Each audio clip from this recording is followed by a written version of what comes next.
ಮಿಂಚು ಮಿಂಚು ಸಿರಿ ಮಿಂಚು ಇದು ದಾರಿ ತೋರುವ ಮಿಂಚು.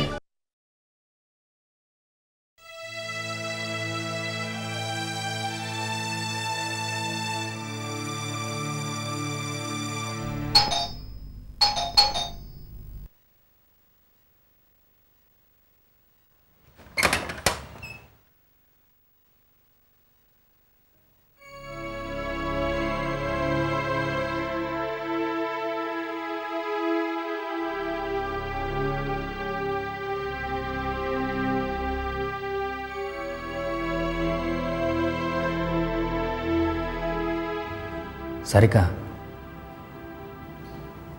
ಏನಾಯ್ತೆ? ಏನಿಲ್ಲ, ನಾಳೆ ಒಂದೇ ದಿನ ಟೈಮ್ ಇರೋದು ಮೇಘರಾಜ್ ಹಣ ವಾಪಸ್ ಮಾಡೋಕ್ಕೆ. ಅದೇ ಯೋಚನೆ ಮಾಡ್ತಾ ಇದ್ದೆ. ಈಗ ಎಲ್ಲಿಂದ ಬರ್ತಾ ಇದೆಯಾ? ಫ್ರೆಂಡ್ ಮನೆಗೆ ಹೋಗಿದ್ದೆ, ಅಲ್ಲಿಂದನೇ ಬರ್ತಾ ಇದ್ದೀನಿ. ಸಾರಿಕಾ, ನನ್ನ ಮುಖ ನೋಡ್ಕೊಂಡು ಮಾತಾಡು. ನಿಜ ಹೇಳು, ಎಲ್ಲಿಗೆ ಹೋಗಿದ್ದೆ? ಮೇಘರಾಜ್ ಅವ್ರ ಆಫೀಸ್ಗೆ ಹೋಗಿದ್ದೆ. ಅಲ್ಲಿಗೆ ಯಾಕೆ ಹೋಗಿದ್ದೆ? ಮತ್ತೆ ಮೇಘರಾಜ್ ಅವ್ರ ಪ್ರಾಜೆಕ್ಟ್ನಲ್ಲಿ ಹಾಡೋಣ ಅಂತ, ಅದನ್ನೇ ಹೇಳಕ್ಕಂತ ಹೋಗಿದ್ದೆ.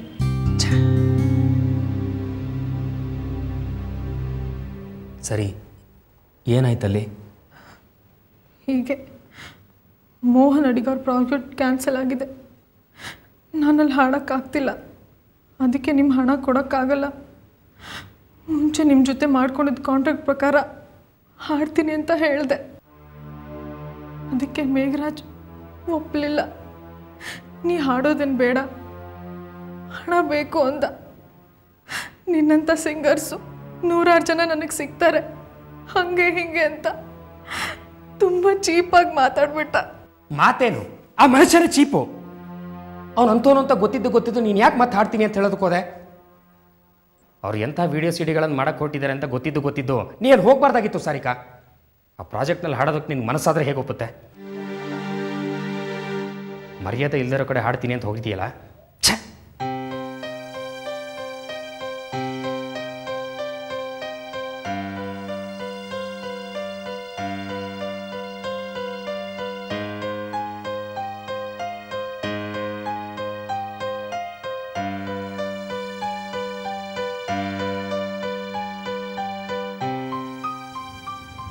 ಸಾರಿ ಕಣೆ, ನಿನ್ನ ಆತ್ಮಸಾಕ್ಷಿನ ಇದಕ್ಕೆ ಒಪ್ಪಲ್ಲ ಅಂತ ನನಗೆ ಗೊತ್ತು. ಮನಸ್ಸು ಒಪ್ಪಲ್ಲ, ಆತ್ಮಸಾಕ್ಷಿನೂ ಒಪ್ಪಲ್ಲ. ಒಂದೊಂದು ಸಲ ಕಾನ್ಷಿಯಸ್ಗಿಂತ ಹಣದ ಸಮಸ್ಯೆನೇ ದೊಡ್ಡದು ಅನಿಸ್ಬಿಡುತ್ತೆ. ಈಗ ನನ್ನ ಪರಿಸ್ಥಿತಿನ ನೋಡು. ಅವ್ರು ಹೇಳ್ದಾಗ ಹಾಡಬೇಕು, ಇಲ್ಲ ಕಾಂಟ್ರಾಕ್ಟ್ ಸೈನ್ ಮಾಡಿದ ತಪ್ಪಿಗೆ 20 ಲಕ್ಷ ಹಣ ಕೊಡಬೇಕು. ಇಂಥ ಪರಿಸ್ಥಿತಿಲಿ ಏನು ಮಾಡೋಕ್ಕೆ ಸಾಧ್ಯ? ಸಮಾಧಾನ ಮಾಡ್ಕೋ ಸಾರಿಕಾ. ಸದ್ಯ ಆ ಮೇಘರಾಜು ನೀನು ಹಾಡಬೇಡ, ಹಣ ಬೇಕು ಅಂತಿತ್ತು, ಒಳ್ಳೆಯದಾಯಿತು. ಏನು ಜಯಕುಮಾರ, ಒಂದು ದಿನದಲ್ಲಿ 20 ಲಕ್ಷ ಹೇಗೋ ಹೊಂದಿಸ್ತೀಯಾ? ಒಂದು ದಿವಸದಲ್ಲಿ ಆಗಲ್ಲ. ಇಲ್ಲಡು, ನಾನು ಫ್ಯಾಕ್ಟ್ರಿನ ಪ್ಲೆಡ್ಜ್ ಮಾಡಿ ಲೋನ್ಗೆ ಅಪ್ಲೈ ಮಾಡ್ತಾಯಿದ್ದೀನಿ ಬ್ಯಾಂಕಲ್ಲಿ. ಇನ್ನೊಂದು ಸ್ವಲ್ಪ ದಿವಸದಲ್ಲೇ ಲೋನ್ ಸಿಕ್ಕಿಬಿಡುತ್ತೆ. ಅಲ್ಲಿವರೆಗೂ ಆ ಮನುಷ್ಯ ಸುಮ್ಮನಿರ್ತಾನೇನೋ? ರಿಕ್ವೆಸ್ಟ್ ಮಾಡ್ತೀನಿ, ಯಾಕಂದರೆ ಇಂಟ್ರೆಸ್ಟ್ ಕೂಡ ಕೊಡ್ತೀನಿ ಅಂತ ಕೇಳ್ತೀನಿ. ಈ 20 ಲಕ್ಷದ ಹೊಣೆ ನಿನ್ನ ಮಾತ್ರ ಅಲ್ಲ ಕಣೆ, ನಂದು ಕೂಡ. ಸಮಾಧಾನ ಮಾಡ್ಕೋ.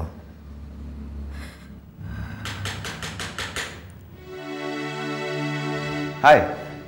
ಹಲೋ ಸರ್, ಬನ್ನಿ ಸರ್, ಕೂತ್ಕೊಳ್ಳಿ. ಹೇಗಿದ್ದೀರಾ? ಚೆನ್ನಾಗಿದ್ದೀನಿ. ನೀವು ಹೇಗಿದ್ದೀರಾ ಮೇಡಮ್? ಏನೋ ಬಡ್ಡಿ ವ್ಯವಹಾರ ಶುರು ಮಾಡಿರೋ ಆಗಿದೆ? ಇಲ್ವಲ್ಲ. ಇಂಟ್ರೆಸ್ಟ್ ಅಂತ ಮಾತಾಡ್ತಾ ಇದ್ರಲ್ಲ, ಅದಕ್ಕೆ ಕೇಳಿದೆ. ಅದೇನಿಲ್ಲ ಬಿಡಿ. ಮತ್ತೆ ಸಾರಿಕಾ ಅವರೇ, ಯಾವ ಕಾಂಪಿಟೇಷನ್ ಗೆದ್ರಿ ಹೊಸದಾಗಿ? ಯಾವುದೂ ಇಲ್ಲ.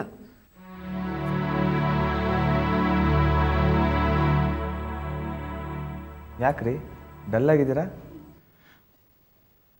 ಏನೂ ಇಲ್ಲ, ನಾನು ನಿಮಗೆ ಕಾಫಿ ತರ್ತೀನಿ.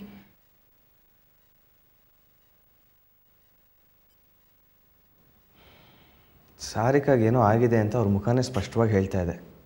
ಕೇಳಿದ್ರೆ ಇಲ್ಲ ಅಂತ ಎದ್ದೋಗ್ತಾ ಇದ್ದಾರೆ. ಜಯಕುಮಾರ್ ಪ್ಲೀಸ್ ನೀವಾದರೂ ಹೇಳಿ, ಯಾಕಿಷ್ಟು ಡಲ್ಲಾಗಿದ್ದೀರಾ? ಸಾರಿಕಾ ಯಾಕೆ ಅಳ್ತಾ ಇದ್ದಾರೆ? ಅದು ಅದು ಓಕೆ, ನಿಮ್ಗೆ ಇಷ್ಟ ಇಲ್ಲ ಅಂದರೆ ಬೇಡ ಬಿಡಿ. ನಾನು ನಿಮ್ಮ ಮನೆ ಸದಸ್ಯ ಅಂತ ಹಾಗೆ ಕೇಳಿದೆ. ನಿಮ್ಗೆ ಹೇಳೋ ಮನಸ್ಸಿಲ್ಲ ಅಂದರೆ ನಾನು ಬಲವಂತ ಮಾಡಲ್ಲ. ಅಯ್ಯೋ ಹಾಗೇನೂ ಇಲ್ಲ, ಒಂದು ಪ್ರಾಬ್ಲಮ್ ಆಗಿದೆ ಸಾರಿಕಾದು. ಏನು ಪ್ರಾಬ್ಲಮ್ಮು? ನಿಮ್ಮ ಮ್ಯೂಸಿಕ್ ಇಂಡಸ್ಟ್ರಿದೇ ಪ್ರಾಬ್ಲಮ್ಮು.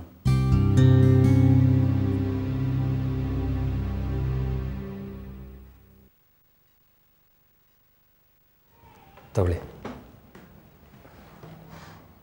ಸರ್, ಮೇಘರಾಜ್ ಅಂತ ಮಸ್ತಿ ಆಡಿಯೋಸ್ ಅಂತ ಮ್ಯೂಸಿಕ್ ಕಂಪ್ನಿ ಇದೆ ಅವ್ರದ್ದು. ಮೇಘರಾಜ್? ಆಮೇಲೆ ಆ ಮನುಷ್ಯ ಒಂದು ದಿವಸ ನಮ್ಮ ಮನೆಗೆ ಬಂದಿದ್ದರು. ಅವ್ರ ಮ್ಯೂಸಿಕ್ ಧಮಾಕ ಪ್ರಾಜೆಕ್ಟ್ನಲ್ಲಿ ಹಾಡು ಅಂತ ಸಾರಿಕಾ ಕೇಳಿದ್ರು. ಒಳ್ಳೆ ಅಮೌಂಟು ಆಫರ್ ಮಾಡಿದ್ರು.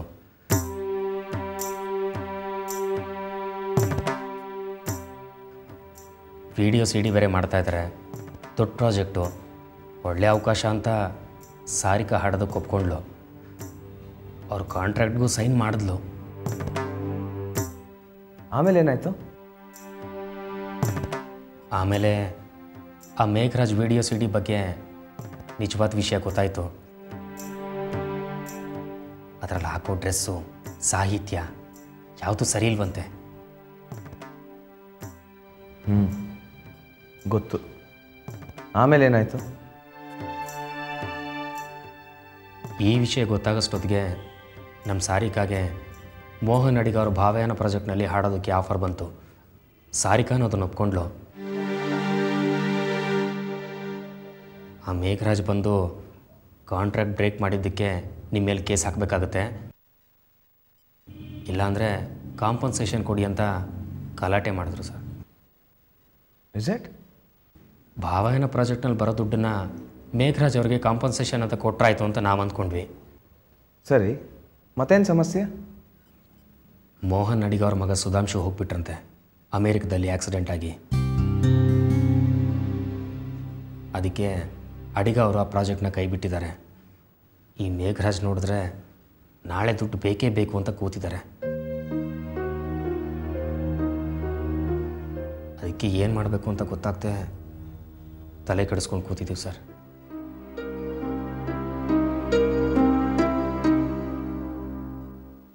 Good, very good. ಇಷ್ಟೆಲ್ಲ ಅನಾಹುತ ಆಗಿದೆ, ಮ್ಯೂಸಿಕ್ ಇಂಡಸ್ಟ್ರಿಯಲ್ಲೇ ಇರೋ ನನಗೆ ಒಂದು ಮಾತು ಹೇಳಬೇಕು ಅಂತ ಅನ್ನಿಸ್ಲಿಲ್ವಾ ನಿಮಗೆ?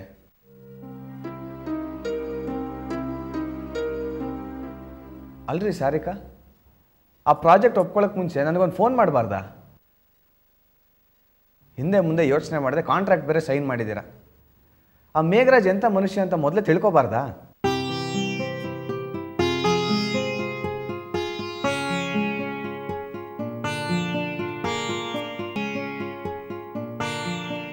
ಸರಿ ಬಿಡಿ, ಆಯ್ತಲ್ಲ. ಜಯಕುಮಾರ್, ಆ ಮೇಘರಾಜ್ ಕಾಂಪನ್ಸೇಷನ್ ಎಷ್ಟು ಕೇಳ್ತಾ ಇದ್ದಾನೆ? 20 ಲಕ್ಷ. ಓಕೆ, ಆ ಮೇಘರಾಜ್ ಹತ್ರ ನಾನು ಮಾತಾಡ್ತೀನಿ, ಡೋಂಟ್ ವರಿ.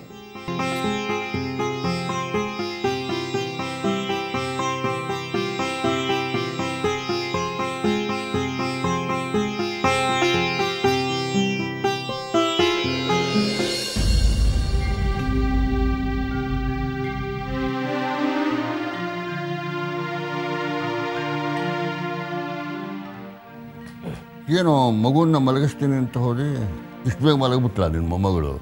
ಇಲ್ಲ ರೀ, ಆಟ ಆಡ್ತಾ ಇದ್ಲು. ಮತ್ತೆ ಮಗುನೊಂದನ್ನೇ ಬಿಟ್ಟು ಬಂದ್ಯಾ?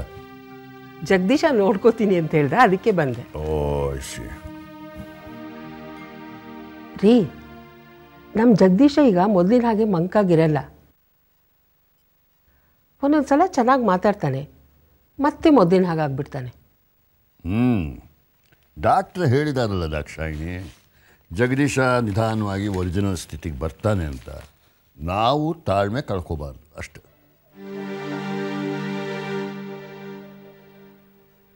ಸರಿಯೂ ಎಷ್ಟೊತ್ತಿ ಬರ್ತಾಳೆ? ಇನ್ನೇನು ಬಂದ್ಬಿಡ್ತಾಳೆ. ಚಿತ್ತು ಅವಳ ಜೊತೆಲೇ ಇದ್ದಾನಲ್ಲ, ಗಾಬರಿ ಆಗಬೇಕಾಗಿಲ್ಲ. ಇಬ್ಬರು ಒಟ್ಟಿಗೆ ಬರ್ತಾರೆ. ನನಗೂ ಒಂದೊಂದ್ಸಲ ಆಫೀಸಿಗೆ ಹೋಗಬೇಕು ಅಂತ ಅನಿಸುತ್ತೆ. ಪಾಪ ಸರಿಯೂ ಆಫೀಸಲ್ಲಿ ತುಂಬ ಕಷ್ಟಪಡ್ತಿದ್ದಾಳೆ ಅಂತ ಜಗದೀಶ ಹೇಳ್ತಿದ್ದ. ಅವನ ಸ್ಥಿತಿ ಎಲ್ಲ ಸರಿ ಹೋಗಲಿ, ಆಮೇಲೆ ಆಫೀಸ್ಗೆ ಹೋಗೋದು ಇದ್ದೇ ಇದೆಯಲ್ಲ. ಚಿತ್ತು ಎಲ್ಲಮ್ಮ? ಇಲ್ಲೇ ಫ್ರೆಂಡ್ ಮನೆಗೆ ಹೋಗಿ ಬರ್ತೀನಿ ಅಂತ ಹೋದ್ರು. ಸರಿಯೋ, ಏನು ಸ್ವೀಟೆಲ್ಲ ತಂದಿದ್ಯಾ? ಏನು ವಿಷಯ? ಮೊದಲು ಸ್ವೀಟ್ಸ್ ತೊಗೊಳ್ಳಿ, ಆಮೇಲೆ ಹೇಳ್ತೀನಿ. ತೊಗೊಳ್ಳಿಮ್ಮ. ಅಪ್ಪಾಜಿ,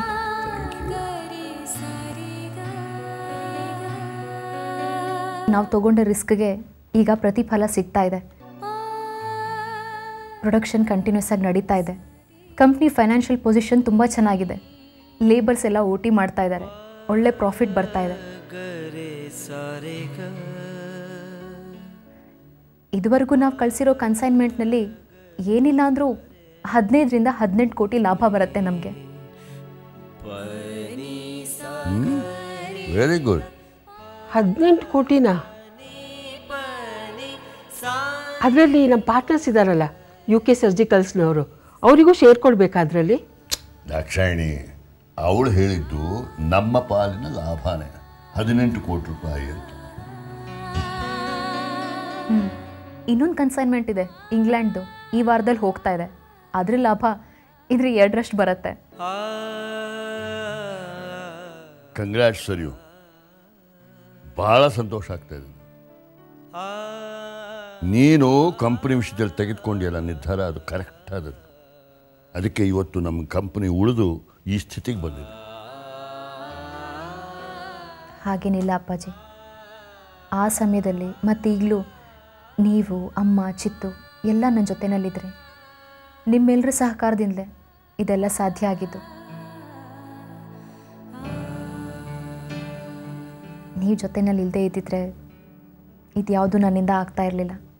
ಇನ್ನು ನಮ್ಮ ಕಂಪ್ನಿಗಿದ್ದ ಎಲ್ಲ ಟೆನ್ಷನ್ಗಳೂ ರಿಲೀಫ್ ಸಿಕ್ತು. ಇನ್ನು ಮುಂದೆ ನಾವು ಕಂಪ್ನಿ ಕಳ್ಕೊಳ್ಳೋ ಭಯವೇ ಇಲ್ಲ. ಕಂಪ್ನಿ ಪೊಸಿಷನ್ ಸೇಫ್ ಆಗ್ತಿದೆ ಅಂದರೆ ಎಲ್ಲೋ ಒಂದು ಕಡೆ ಜಗದೀಶ್ ಸರಿ ಹೋಗ್ತಾರೇನೋ ಭರವಸೆ ಮೂಡ್ತಾ ಇದೆ ಮನಸ್ಸಿನಲ್ಲಿ. ಕೋರ್ಸ್ ನಿನ್ನ ಭರವಸೆ ಖಂಡಿತ ನಿಜ ಆಗುತ್ತೆ ಸರಿ. ನಮ್ಮ ಜಗದೀಶ ದಿನೇ ದಿನೇ ಮೊದಲಿನಾಗ ಆಗ್ತಿದ್ದಾನೆ. ಅಮ್ಮ, ಜಗದೀಶ್ ಅಲ್ಲಿ ರೂಮಲ್ಲಿದ್ದಾರಾ? ಅವ್ರಿಗೆ ಕಂಪ್ನಿಗೆ ಲಾಭ ಆಗಿರೋ ವಿಷಯ ಕೇಳಿದ್ರೆ ತುಂಬ ಸಂತೋಷ ಆಗುತ್ತೆ. ಅವರಿಗೂ ಹೇಳ್ತೀನಿ. ಸರಿಯೋ, ಸ್ವೀಟ್ ತೊಗೊಂಡೋಗಿ ಕೊಡ ಅವನಿಗೆ.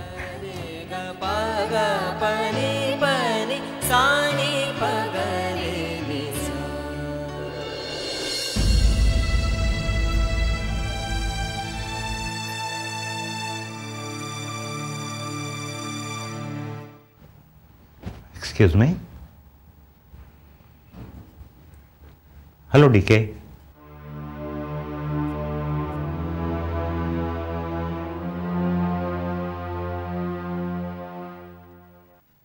DK, ಒಂದು ಕೇಸಿನ ವಿಚಾರವಾಗಿ ನಿಮ್ಮ ಹತ್ರ ಮಾತಾಡಬೇಕಾಗಿತ್ತು.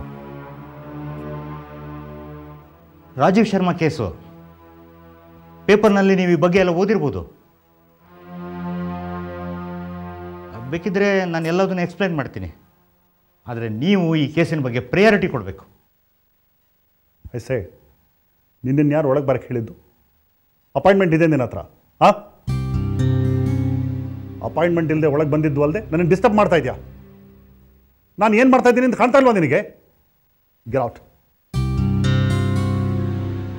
DK, ಈ ಕೇಸು ಭಾಳ ಇಂಪಾರ್ಟೆಂಟ್. Get out.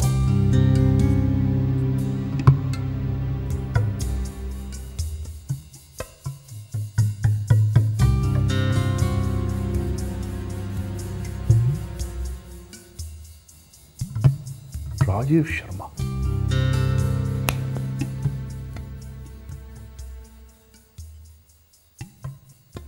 ಈಗ ಒಬ್ಬ ವ್ಯಕ್ತಿ ಹೋದ್ನಲ್ಲ, ಅವನ್ನ ಒಳಗೆ ಕಳಿಸು.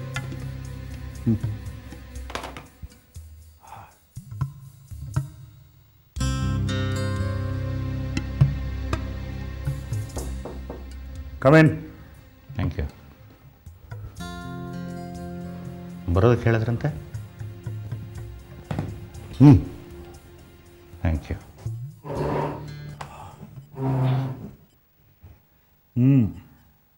ಆಗಲೇ ಏನೋ ಹೇಳ್ತಾ ಇದ್ದೆ. ಹಾಂ, ರಾಜೀವ್ ಶರ್ಮಾ ಕೇಸು, ಹೆಂಡತಿ ಕೊಲೆ ಅಪಹರಣೆ. ಐ ನೋ, ಅರೆಸ್ಟ್ ಆಗಿದ್ದಾನಲ್ವಾ? ಫ್ಯಾಕ್ಟ್ಸ್ ಎಲ್ಲ ನನಗೆ ಗೊತ್ತಿದೆ. ದಿನಾ ಪೇಪರಲ್ಲಿ ಅದರದ್ದೇ ಸುದ್ದಿ. ಮೆಟ್ರೋಪಾಲಿಟನ್ ಮ್ಯಾಜಿಸ್ಟ್ರೇಟ್ ಕೋರ್ಟಲ್ಲಿ ಬೇಲ್ಗೆ ಅಪ್ಲೈ ಮಾಡಿದ್ವಿ. ಅಲ್ಲಿ ಬೇಲ್ ಗ್ರ್ಯಾಂಟ್ ಆಗಲಿಲ್ಲ.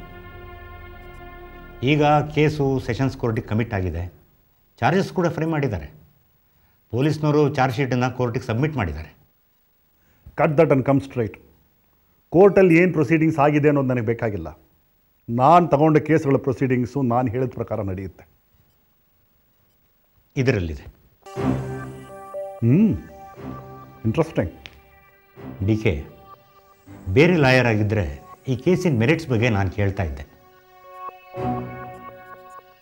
ಆದರೆ ನೀವು ಈ ಕೇಸ್ ತೊಗೊಂಡ್ರೆ ಕೇಸ್ನಲ್ಲಿ ಮೆರಿಟ್ಸು ತಾವಾಗೇ ಕ್ರಿಯೇಟ್ ಆಗೋಗಿ ಮಾಡ್ತೀರಾ. ಈ ಕೇಸ್ನ ನೀವೇ ತಗೋಬೇಕು ಅಂತಂತ ರಿಕ್ವೆಸ್ಟ್ ಮಾಡ್ಕೊಳ್ತಾ ಇದ್ದೀನಿ. ನನ್ನನ್ನು ಹೊಗಳೋರು ಕಂಡ್ರೆ ನನಗಾಗಲ್ಲ. ಸಾರಿ ಡಿ ಕೆ. ಒಂದು ಮೊಬೈಲ್ ಕಾಲ್ ಈ ಕೇಸಿನ ಮೇಜರ್ ಎವಿಡೆನ್ಸ್ ಆಗಿದೆ. All right. ಹಣದ ಬಗ್ಗೆ ಯೋಚನೆ ಬೇಡ. Money is not A problem. ಈ ಕೇಸ್ನಲ್ಲಿ ರಾಜೀವ್ ಶರ್ಮನಿಗೆ ಶಿಕ್ಷೆ ಆಗಬಾರ್ದು. ಹಣ ಎಷ್ಟು ಖರ್ಚಾದರೂ ಪರವಾಗಿಲ್ಲ, ರಾಜೀವ್ ಶರ್ಮಾ ಬಿಡುಗಡೆ ಆಗಬೇಕು ಅಷ್ಟೇ. This case is worth fighting D K. Look, all cases are worth fighting. ಪೇಮೆಂಟ್ನ ನೀನು ಅಶ್ಯೂರ್ ಮಾಡ್ತಾ ಇದೆಯಾ? ಇನ್ ದ್ಯಾಟ್ ಕೇಸ್ ನಾನು ಈ ಕೇಸ್ನ ಹ್ಯಾಂಡಲ್ ಮಾಡ್ತೀನಿ. Thank you D K. I want to meet him. I will arrange it. Friday sharp 11 AM. Okay, ನಾನು arrange ಮಾಡ್ತೀನಿ. See you then. Thank you.